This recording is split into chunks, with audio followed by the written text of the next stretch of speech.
Good morning students. आज हम व्याकरण में लेसन पढ़ेंगे फर्स्ट, भाषा, लिपि और व्याकरण, है ना। तो सबसे पहले देखिए भाषा। भाषा जो है वो भाषा शब्द संस्कृत की भाष धातु से बना है, जिसका अर्थ है स्पष्ट वाणी, है ना। तो इसकी डेफिनेशन है, भाषा वह साधन है जिसके द्वारा मनुष्य बोलकर या लिखकर भावों तथा विचारों का आदान प्रदान करता है। तो भाषा किसे कहते हैं?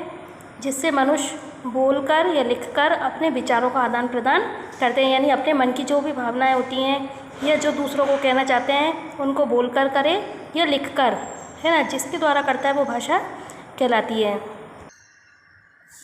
भाषा जो है वो दो प्रकार की होती है, मौखिक भाषा और लिखित भाषा, है ना। तो मौखिक भाषा जो होती है जिसके द्वारा जिसको हम बोल करके व्यक्त करते हैं, जिसको हम जैसे कहानी तो लिखना होता है, जैसे मौखिक भाषा में जैसे कविता लिखना, है ना, संवाद बोलना, है ना, ये सब होती है मौखिक भाषा। दूसरी होती है लिखित भाषा। तो लिखित भाषा में जिसे हम लिख करके अपने भावों को प्रकट करते हैं वो होती है लिखित भाषा, है ना। उसी प्रकार देखो, हिंदी भाषा 18 करोड़ से भी अधिक भारतीयों द्वारा प्रयोग में लाई जाती है। हिंदी भाषा देशों में बोली जाती है, जैसे फिजी, सूरीनाम, है ना, ट्रिनिडाद, मलेशिया। 1991 में जनगणना के अनुसार हिंदी भाषाओं की जनसंख्या चीनी भाषाओं से हुई थी। भारत के वे क्षेत्र ये मुख्य रूप से प्रयुक्त होते हैं, जैसे उत्तर प्रदेश, हिमाचल प्रदेश, छत्तीसगढ़, बिहार आदि। 14 सितंबर 1949 को हिंदी भारत की राजभाषा के रूप में स्वीकृत की गई थी। केंद्रीय सरकार ने कामकाज के लिए अनिवार्य घोषित कर दिया था। 14 सितंबर को प्रतिवर्ष हिंदी दिवस मनाया जाता है। शब्द संपदा की दृष्टि से यह भाषा अत्यंत संपन्न, विकासशील और उदार है। इसके भंडार भारत के अरबी भाषी, अंग्रेजी, तुर्की, फ्रांसीसी, डच, पुर्तगाली अनेक शब्दों में के शब्द शामिल हैं, है ना।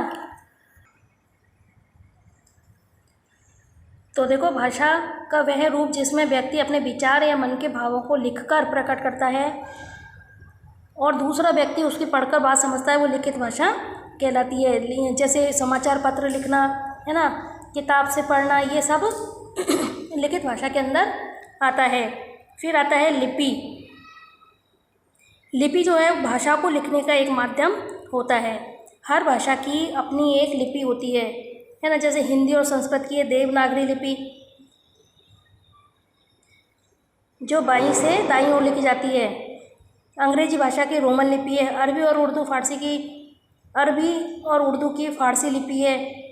और पंजाब की गुरुमुखी लिपि है। फिर आ जाता है भाषा के अंग। भाषा के जो हैं वो 3 अंग हैं, वर्ण, शब्द और वाक्य। वर्ण, पहले देखिए वर्ण होता है जो छोटी से छोटी ध्वनि जिसके टुकड़े नहीं किए जा सकते वो वर्ण कहलाती है। जैसे अ, तो आ के कोई टुकड़े नहीं किए जा सकते, है ना। ई के कोई टुकड़े नहीं होते हैं, तो ये वर्ण कहलाते हैं। तो वर्ण क्या होता है? वह ध्वनि की वह छोटी से छोटी इकाई जिसके टुकड़े नहीं किए जा सकते वो ध्वनि वर्ण कहलाता है। फिर आता है शब्द। शब्द जो है वो सार्थक वर्णों का समूह शब्द कहलाता है। जैसे कमल, क, म और ल, जो सार्थक शब्द होते हैं। सार्थक शब्द क्या होते हैं? सार्थक होते हैं जिनका कोई ना कोई अर्थ निकलता है, वो सार्थक शब्द कहलाते हैं, है ना। फिर होता है वाक्य। सार्थक शब्दों का समूह वाक्य कहलाता है। जैसे सेंटेंस, जैसे हम बोलते हैं, जैसे राम जाता है, सोहन खाना खाता है, तो ये जो है ये पूरा वाक्य कहलाता है ना। इस प्रकार से भाषा के ये 3 अंग होते हैं। फिर आता है व्याकरण। व्याकरण जो है वो बी प्लस आ प्लस करण से मिलकर बना है। व्याकरण के द्वारा ही हम भाषा को समझ सकते हैं, है ना। भाषा की जो कमियां होती हैं वो व्याकरण ही दूर करता है।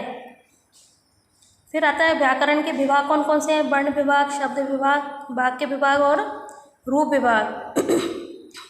इस प्रकार से आज आपका ये लेसन कंप्लीट हुआ है। इसको आप कॉपी के अंदर करेंगे।